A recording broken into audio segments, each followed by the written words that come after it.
Magandang buhay mga bata! Tara, samahan ninyo akong matuto kasama si Teacher Aika, your online teacher. Please don't forget to subscribe, like, share, and hit the notification bell for more videos. Thank you! Matatag Curriculum, PE and Health, Grade 4, Quarter 3, Lessons 5 to 8.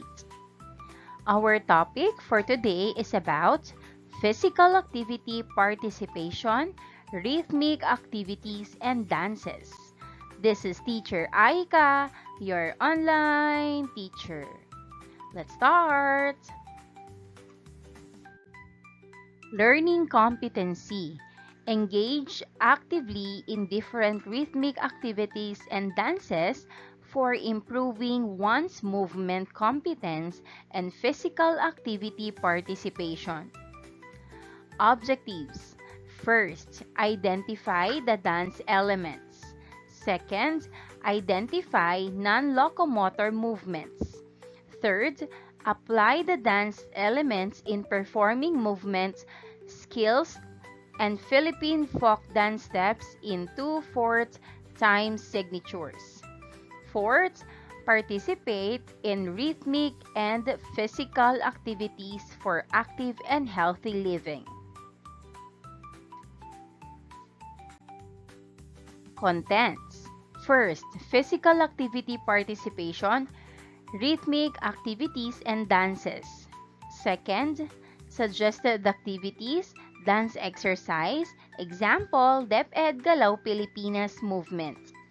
Third, exploration, fundamental dances, movements or local context, and fundamental dance steps 2/4 time and or social dance mixers 2/4 time. Week 5, Day 1. After the activity, answer the following questions. Divide the class into 2 groups with an equal number of members. The teacher will give each group a flag to raise whenever they want to answer. The first group to raise their flag will make the first attempt to answer. The group will present their answer by correctly spelling the nutrient through any of their body parts: head, hands, buttocks, or feet. The other group may steal the chance if the first group does not spell the word correctly. The teacher will first give an example before finally asking the class to do the activity. For example, the teacher will flash the word nutrient and spell it correctly with her hands. Here are the possible words: carbohydrates, vitamins,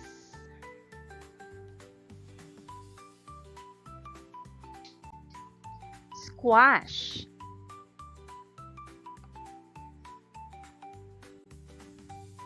proteins,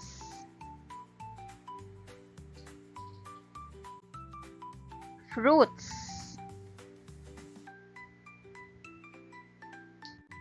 legumes,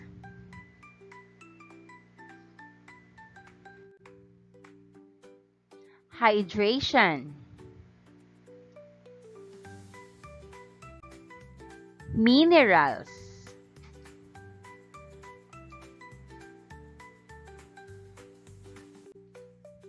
cereal,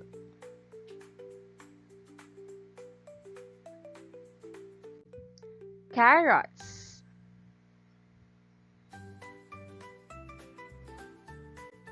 Let us answer the following questions. Number 1, why is there a need to eat a balanced diet? Number 2, what are the benefits of eating a balanced diet in performing physical activities?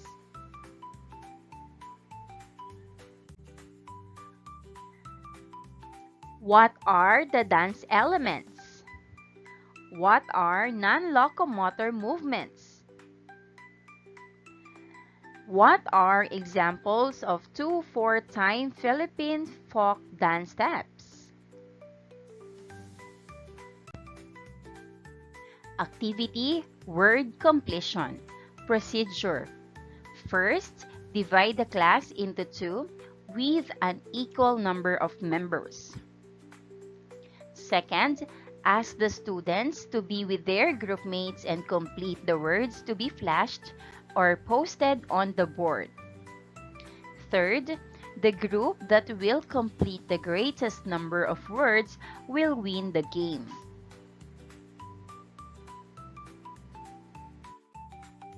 Here are the words to be completed.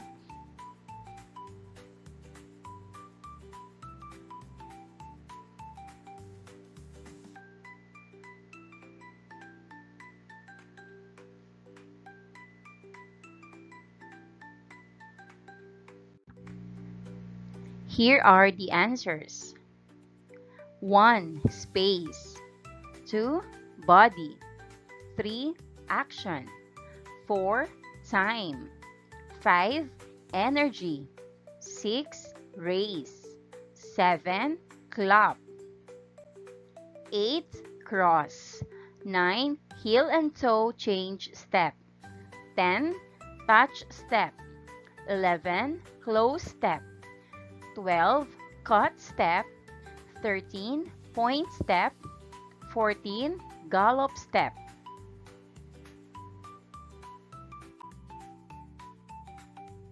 Unlocking content vocabulary. Body. The body is the dancer's instrument of expression. When an audience looks at dance, they see the dancer's body and what is moving. The dance could be made up of a variety of actions and still possess.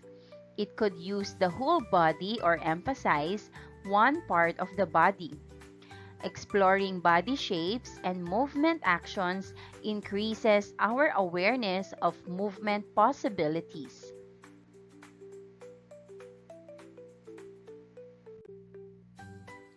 Action. Dance movements or actions fall into two main categories. First is locomotor. Traveling moves like walk, run, jump, hop, skip, leap, gallop, crawl, roll, etc. Second is non-locomotor. Moves that stay in place. Melt, stretch, bend, twist, swing, turn, shake, stomp, etc.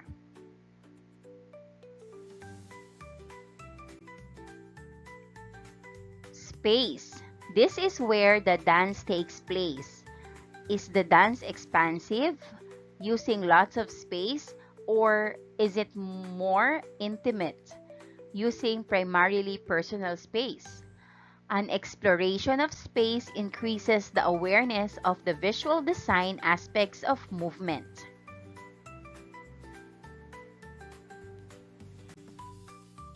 Time. Dance is a time art. Movement develops and reveals itself in time. Adding a rhythmic sense to movement helps transform ordinary movement into dance and informs when the dancer moves.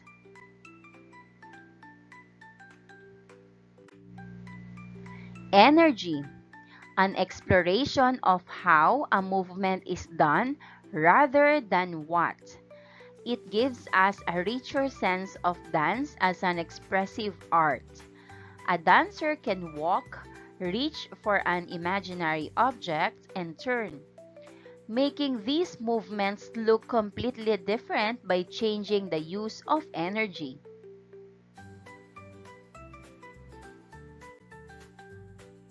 For example, anger could be shown with a loud, quick walk, a sharp reach, and a strong twisting turn.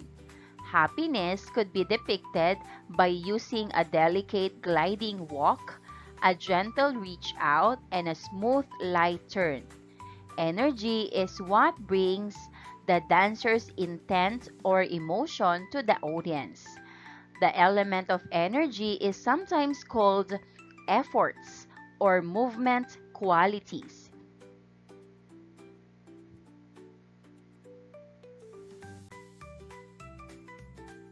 Non-locomotor movements. Movements that are done in place.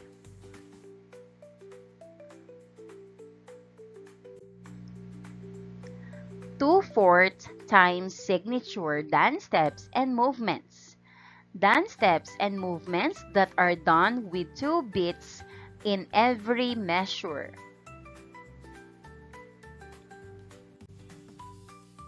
Let's have a matching type.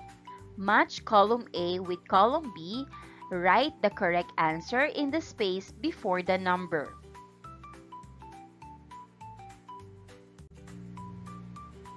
And here's the activity. We have column A and column B. The choices are A, energy, B, time, C, space, D, action, E, body, or F, music.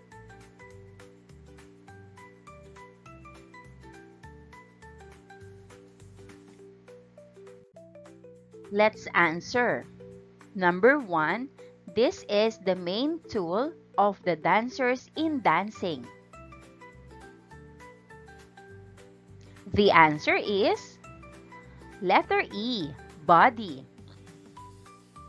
Number 2, this refers to the movements of the dancers. The answer is letter D, action. Number 3, this helps dancers show various emotions in their movements.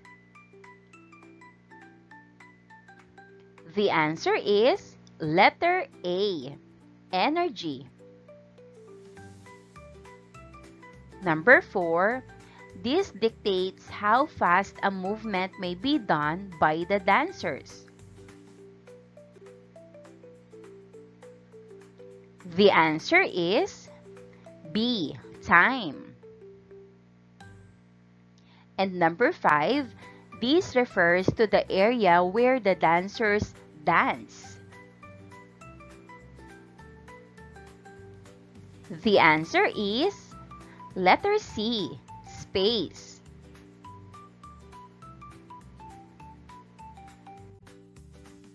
Next, multiple choice.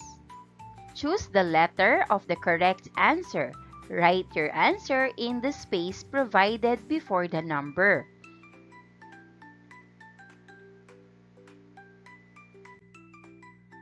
Number 1, which is an example of a non-locomotor movement?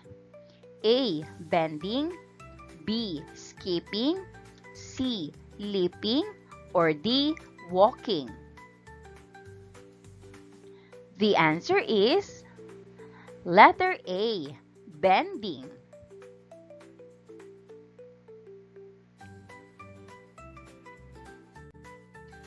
Number 2, which does not belong to the group?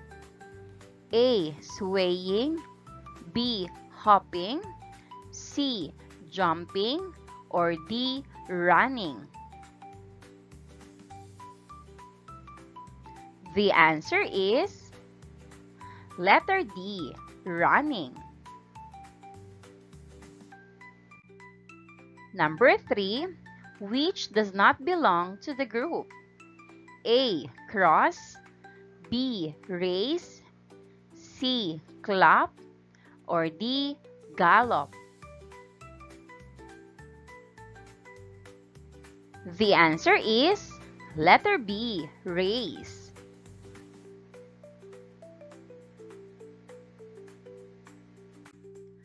Number 4, which movement involves bending or twisting a body part without moving it from its place?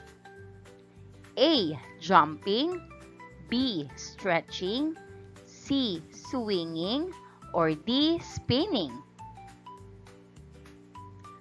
The correct answer is letter A. Jumping.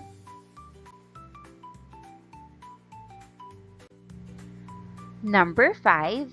Which involves body movement without transferring to another place? A. Raise, B. Point step, C. Change step, or D. Close step? The correct answer is letter B. Point step.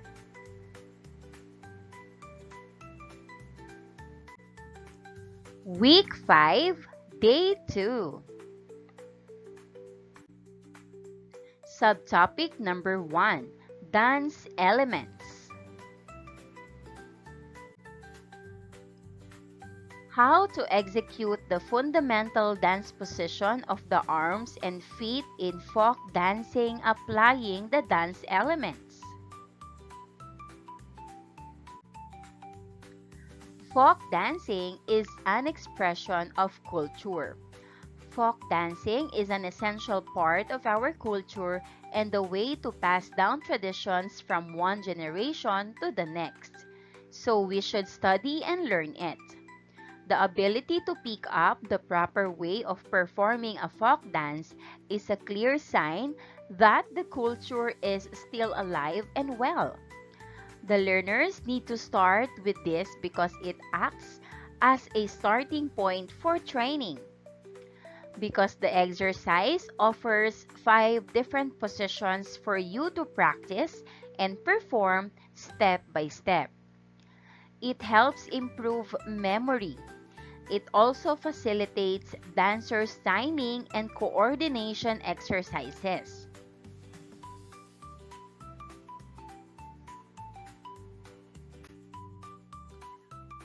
Worked example. Folk dancing is an expression of culture. Folk dancing is an essential part of our culture and a way to pass down traditions from one generation to the next. So we should study and learn it. The ability to pick up the proper way of performing a folk dance is a clear sign that the culture is still alive and well.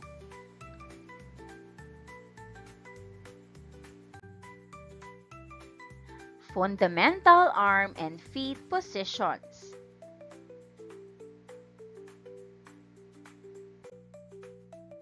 First position, arms. Raised arms to a circle in front of the chest.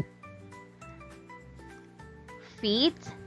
Bring heels close to touch toes apart.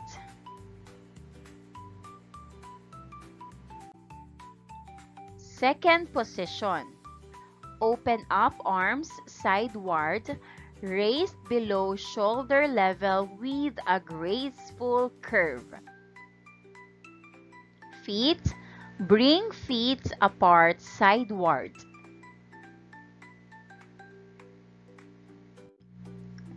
Third position, raise one arm overhead while other arm remains in second position.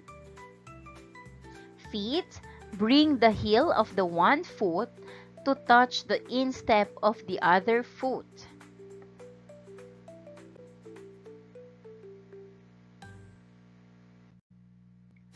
Fourth position, raise one arm in front of chest in a half circle, while one arm remains overhead. Feet, bring one foot in front of the other foot to walk straight.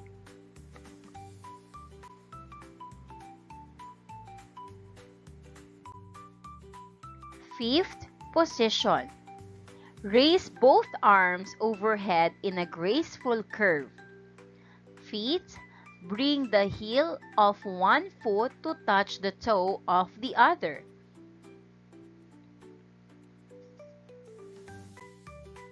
Combination of the fundamental arm and feet positions.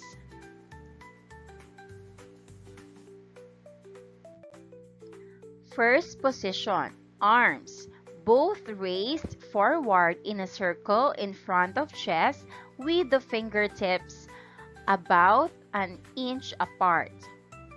Feet, heels close together, toes apart with an angle of about 45 degrees. Second position, arms both raised sideward with a graceful curve of shoulder level. Feet astride sideward about a pace or 1 foot distance. Third position, arms. One arm raised sideward as in second position.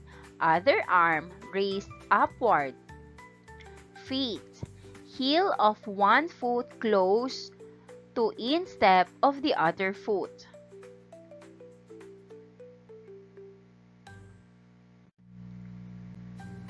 Fourth position, arms. One arm raised in front as in first position. Other arm raised overhead. Feet, one foot in front of other foot of a pace distance. Fifth position, arms. Both arms raised overhead. Feet, heel of front foot close to big toe of rear foot.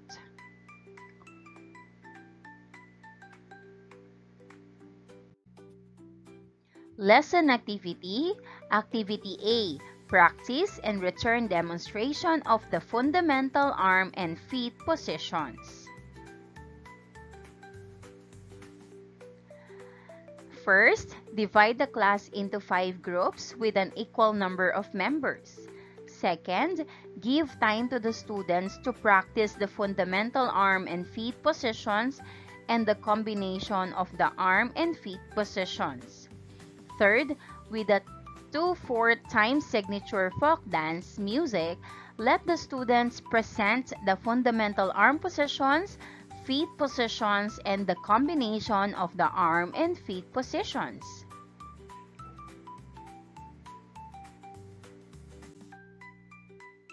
So the students will be graded using the following criteria. Proper execution, 10 points. Gracefulness, 5 points. Timing, 5 points. Total of 20 points. Lesson activity, Activity B, 2-minute dance craze. First, divide the class into 5 groups with an equal number of members. Second, applying the knowledge of the students on the elements of dance, energy, body, actions, space, and time, ask the students to create a dance using combinations of locomotor and non-locomotor steps and the fundamental arm and feet positions. So the students will be graded using the following criteria. Application of the dance elements, 10 points. Gracefulness, 5 points. Timing, 5 points. Creativity, 5 points with a total of 15 points.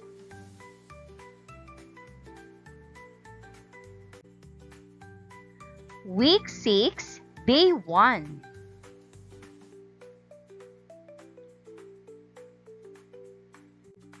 Subtopic number 2, Health and Wellness Promotion through Dance Activity.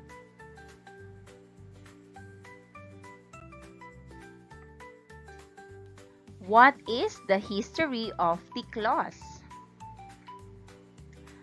What are the movements and steps used in Tiklos? Next, how can dance activity promote health and wellness? Let's define what is Tiklos. Tiklos, also called Pintakasi, is the Waray equivalent to the Bayanihan. Groups of people work for somebody without hoping for anything in return. They work odd jobs like clearing forests, digging the earth for wells, moving a nipa hut to a new location, or even building a house. In all these for free. Of course, grateful benefactors would offer drinks and food, but it is not always expected. The peasants cooperate for the social and economic progress of their community.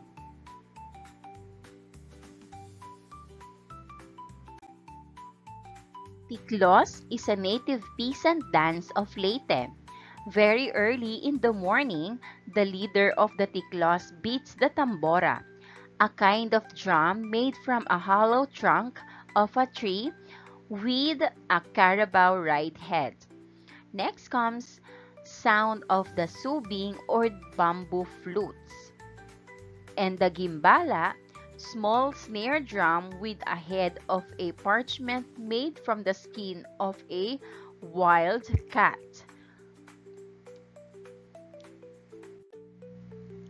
The peasants come out with grass hooks, balls, and other garden tools and farm implements.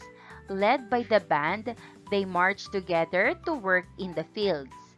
During breaks, the peasants enjoy themselves with tuba, a native wine, and the rest dance the tiklas accompanied by the subing or plauta, gimbal, and tambora drums, or when available, the sista, played by the band. The tiklos music is also played to call them back to work.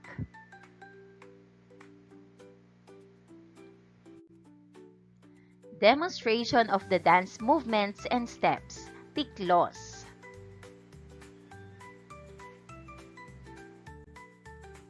Dance movements and how to do it. Clap. Strike the palms of one's hand together repeatedly, typically in order to applaud someone or something. Raise. Lift or move to a higher position or level. Swing. Move or cause to move back and forth or from side to side while suspended or on an axis. Cross. Go or extend across or to the other side of a path, road, stretch of water, or area. Close. A short distance away or apart in space or time. Step. An act or movement of putting one leg in front of the other in walking or running. Point step. Extend one foot to touch the ground lightly while pointing the toe. Close step. Step one foot next to the other to bring them together. Touch step. Tap one foot on the ground without transferring weight. Change step. A basic step where the weight lifts or shifts from one foot to the other, often with a slight bounce or rhythm. Heel and toe change step. A combination step where the heel of one foot and the toe of the other are used alternately, followed by a weight shift. Gallop step. A lively step where one foot leads the other foot quickly follows, resembling a skipping or galloping motion. Cut step. A step where one foot replaces the other in a swift motion, as if cutting the space between them. Three-step turn. A simple turn completed in 3 steps, typically moving in a circular motion.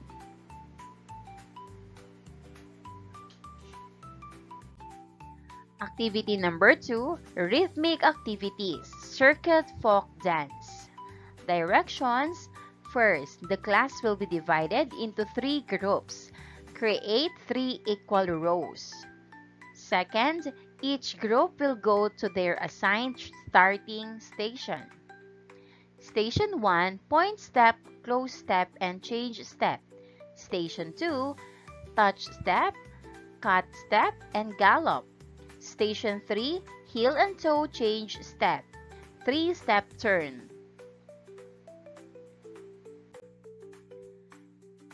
Number 3, group will be given 5 minutes to practice for the first station and 3 minutes for the second and third station.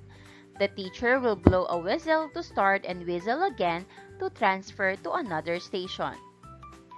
Number 4, each group will perform at the center while the other groups sit at the side after the groups reach the third or the 3 stations. Number 5, student will be graded on the following rubrics. Criteria, mastery, poise and grace, timing and coordination of body movement, and proper execution, 15 being the highest, 8 being fair. Week 6, Day 2.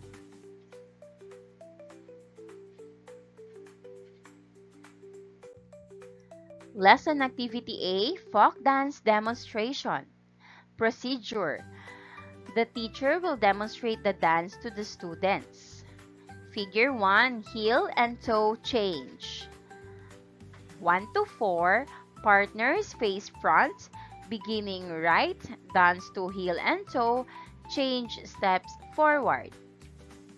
5 to 6, dance to, change steps in place, sideward right and sideward left. 7 to 8, beginning right, move backward 4 steps to original place. And 9 to 16, repeat action of measures 1 to 8.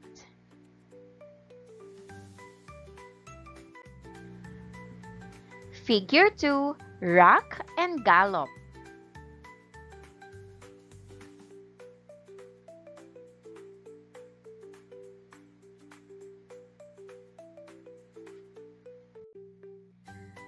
Figure 3, clap, change and turn.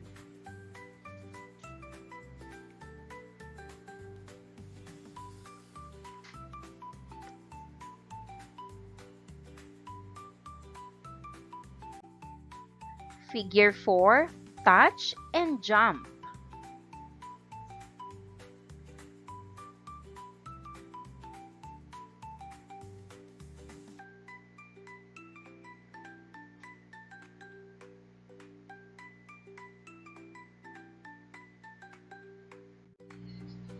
B. Practice or drill. Dance steps and movements procedure. First, divide the class into 5 groups with an equal number of members. Second, ask the students to practice the dance in a group. The students shall ensure that they observe the dance elements as they perform the dance movements and steps. Third, the teacher moves around to check the performance of the different groups. Fourth, after the activity, ask the students the following questions. First, what are the steps and movements that you did well? Second, how did you feel after the dance or practice drill? Third, what is the importance of eating a balanced diet in performing dance activities? And fourth, how does participation in dance activities promote good health?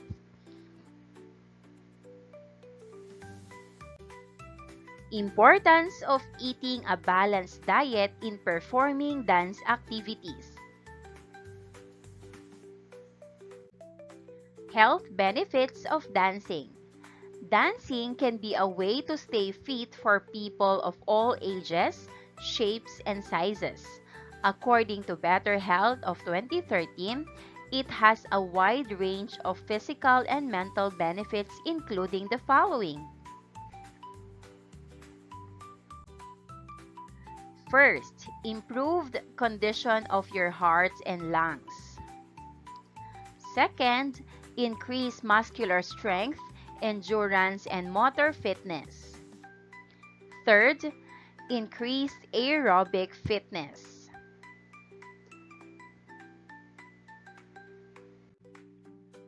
Fourth, improved muscle tone and strength. Fifth, weight management. Sixth, stronger bones and reduced risk of osteoporosis. Seventh, better coordination, agility, and flexibility.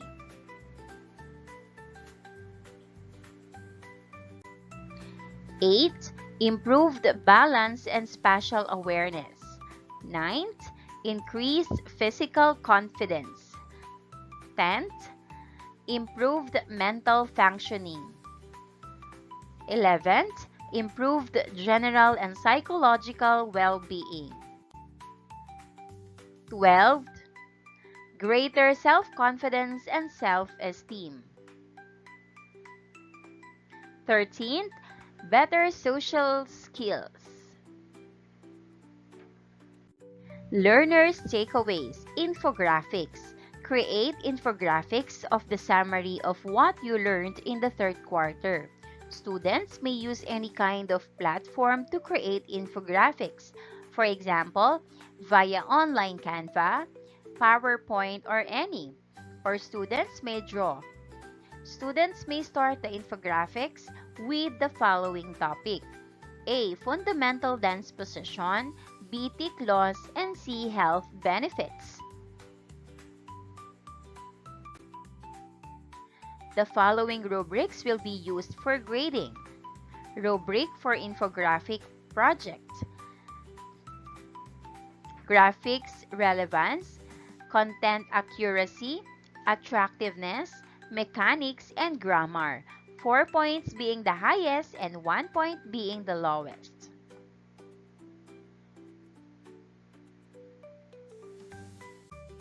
Reflection on learning. Through this task, the students might be able to remember the activities that they learned for the third quarter. Also, they will showcase their creativity and ability to plan.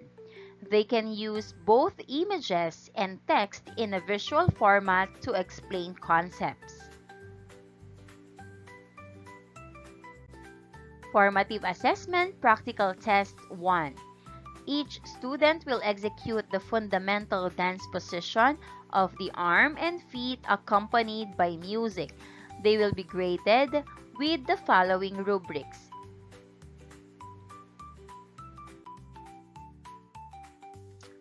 Mastery, poise and grace, timing and coordination of body movement, and proper execution. 15 points being the highest and 8 points being fair.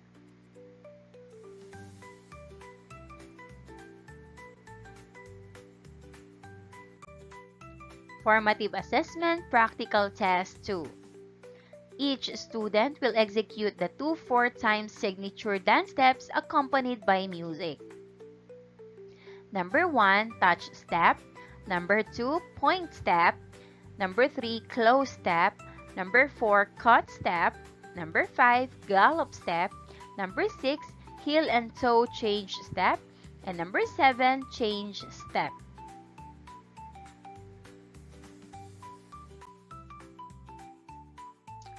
Mastery, poise and grace, timing and coordination of body movement, and proper execution. 15 points being the highest and 8 points being fair.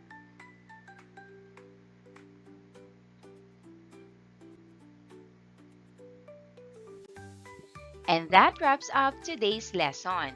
If you enjoyed this video and want to see more content like this, don't forget to hit the subscribe button and ring the bell so you never miss an update. Thanks for tuning in.